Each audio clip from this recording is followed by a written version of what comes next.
naman last year, amiga, talagang maraming telon ng teatro ang nagbukas ulit. Kaya this year, maraming theater fans ang nag-aabang ulit sa kung anong theater plays po kaya ang kanilang papanoorin. That's right, Ems. Kaya lang may tanong ako, bakit parang tayong dalawa ay nandito, nakaupo, pero may tatlong upuan dito sa gitna na walang tao? Bakit kasi sobra po yung sobra nilagay yata na yung upuan. nilagay sobra ba to, natin. amiga? Check ko nga dito sa script kung may something wrong. Hindi, dahil ngayong umaga, amiga, isa sa mga inaabangan ang pagbabalik sa teatro ng ating mga bisita dito sa Kada Umaga. At ito nga ang props nila sa play nila, 3 upuan. 3 upuan. O nga pala, kaya wag na nating patagalin pa. Let's welcome on Kada Umaga stage the director of 3 Upuan, Direk Gillan Luarca, together with the cast Martha Camia and of course JC Santos. Good morning, good morning. Good morning po. Hello. Hello, good morning, Direk. I love the color of your dress. Hello, Direk. Good morning. Have a seat po. Yan, good morning. Bati muna kayo sa ating Kada Squad. Hello, good morning, Kada. Kamusta kayong lahat? I hope you're having a great day. Martha. Hi, hi Kada. Magandang umaga sa inyong lahat. Ako po si Martha. And Direk. Magandang umaga po sa atin lahat, mga Kada. Hello po. Direk, bakit nga ba 3 upuan ang ating title dito sa play na ito? Ako na siguro sasagot. Tatlong upuan is a straight play. It's an intimate theater, meaning nandito lang yung performance spaces, nandyan lang din yung audience. So we consist of 60 audience lang. So ang kwento ng 3 upuan ay tungkol siya sa 3 magkakapatid na nagsama-sama dahil sa pagkamatay ng kanilang ama. And it's a play about time and grief. Yung 3 magkakapatid ay si Jers, si Jack, at si Jai. Si Jers ay isang philosophy teacher. Si Jack, which is my character, isa siyang artist. At si Jai, which is a journalist. So, yung play, kinuwento siya sa point of view ni Jai. Na kinuwento niya yung buong play sa pamamagitan ng pag-jumble ng mga timelines. So, that's her way to cope.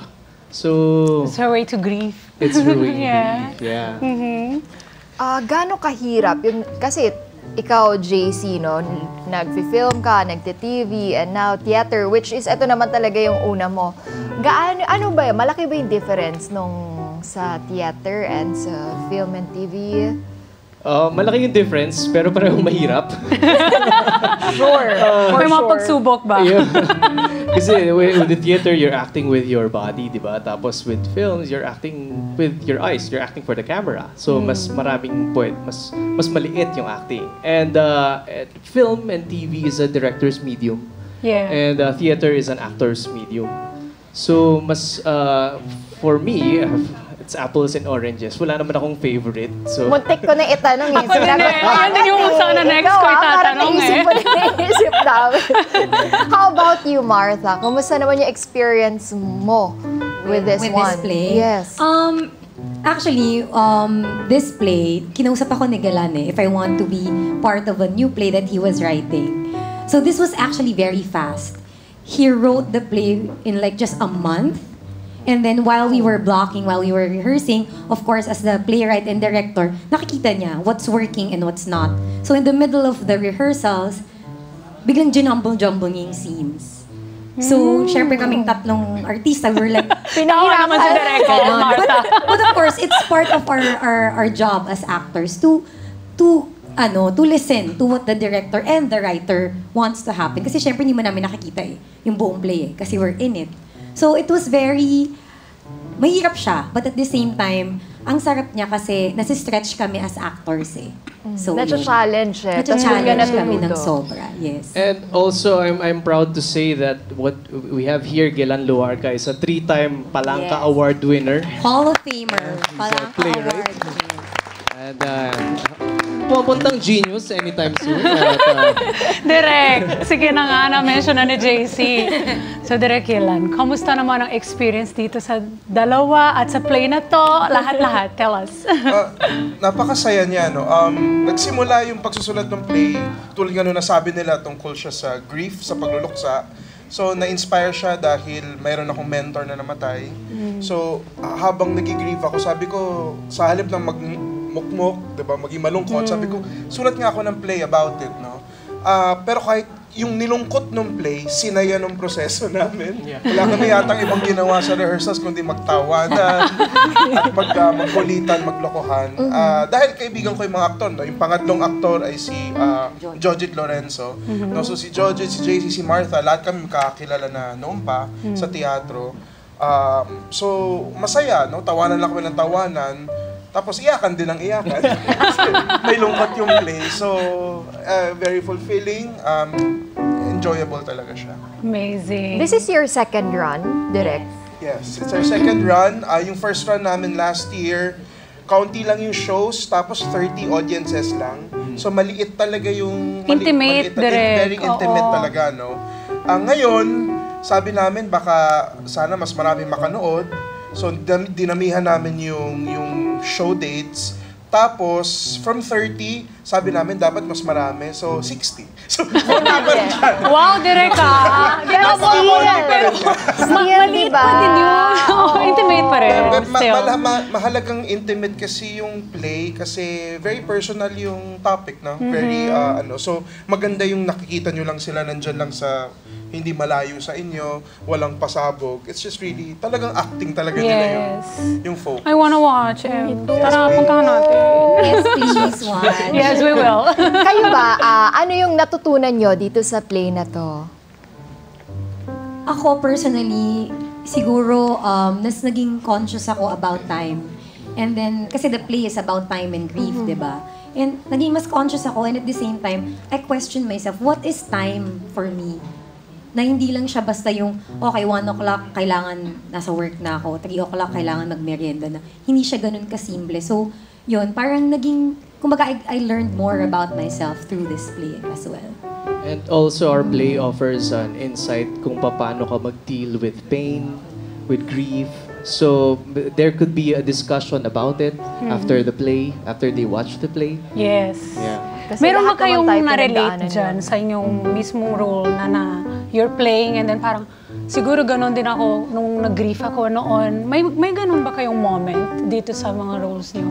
Lagi naman, I think every person, lagi tayong merong idea ng pain sa buhay natin, di ba?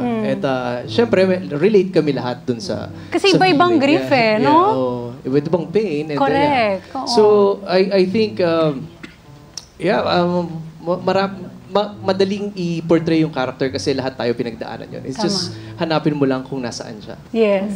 At for sure, marami din naman kayong matutulungan ng mga kada natin with this one. Kaya naman, please invite our kadas to watch. Kailan ba ito? Mga kadas, iniimbitahan po namin kayo manood ng aming tula. 3 upuan, directed and written by Galan Luarca.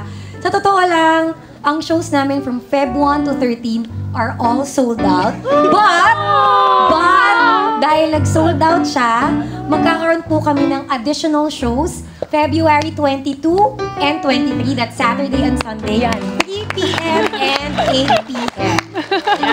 Perfect! Kasi alam mo, gusto talaga namin pumunta. Yes, Kanina pa please. backstage.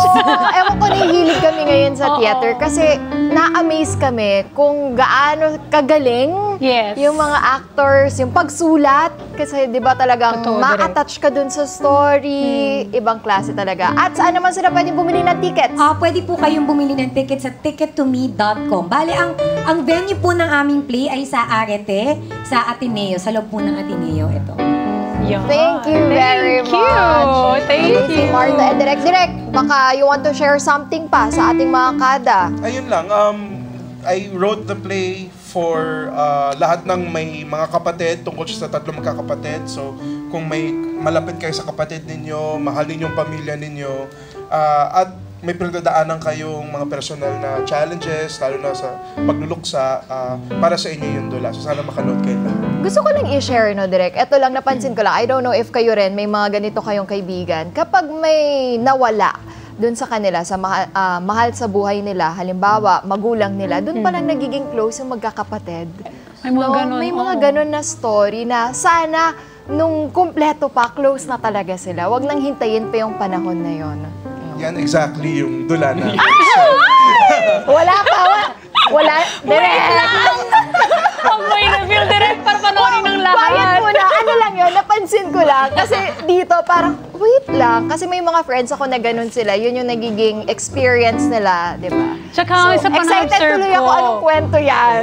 Alam mo, na-observe ko, kaya ko tinanong yan kanina, kasi iba-iba talaga ang grieving sa ibang taao. Talagang yung iba, nagiging angry. May mga moments na sad ka, may mga moments na minsan nababaliw ka na kasi hindi mo na alam kung anong nararamdaman mo, di ba? So, Kaya manood po kayo. manood yun tayo. Exactly, Martha, you're right. Excited na kami dyan. Kaya naman, maraming salamat muli. JC, Martha, and Direk Gilan. Thank you so much. For sure, papanoorin niya ng mga kada natin. Once again, palakpakan natin ng mas malakas. Diba? Ang cast po and director of Tatlong Upuan, Direk Gilan Luarca, Martha Cumia, and JC Santos. Hi, mga ka-Net 25. This is Emma Tiglao. For more Kada Umaga updates, just click the subscribe button and follow us on Net25 social media pages at Net25 TV and at Net25 Entertainment Facebook page.